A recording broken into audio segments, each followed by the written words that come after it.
She's a witch, she's a witch. That's how my client was rebuked in a past life, where she was a young girl living on the outskirts of a village.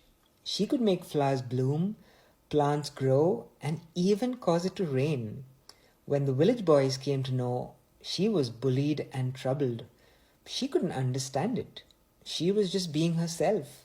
She had powers and abilities. She also had a friend who was from another planet. He would visit often and they would go on adventures in the forest. The villagers would stare at her, call her names, and generally trouble her. One day she returned home to find her house had been ransacked and destroyed. She felt such rage that the villagers feared she might do something to them. So they arrested her and her alien friend. Her alien friend was hung to death, but the villagers murmured that she should be burned because witches don't die by hanging. So they burned her at the stake. And even as she burned, she didn't want to give them the satisfaction.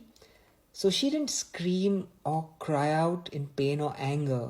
She just left her body. Most curiously, she knew most people in the crowd in her current life. The person who lit the fire is her current life husband.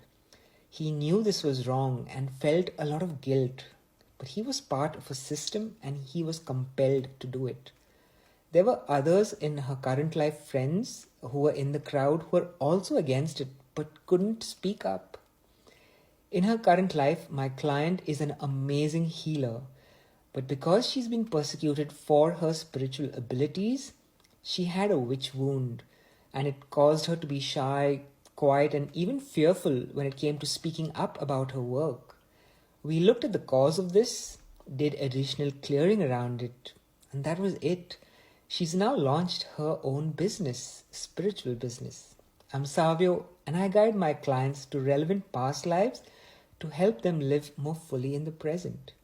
And if, when listening to this story, you could feel pain or torture as well, it's probably because you have a witch wound too.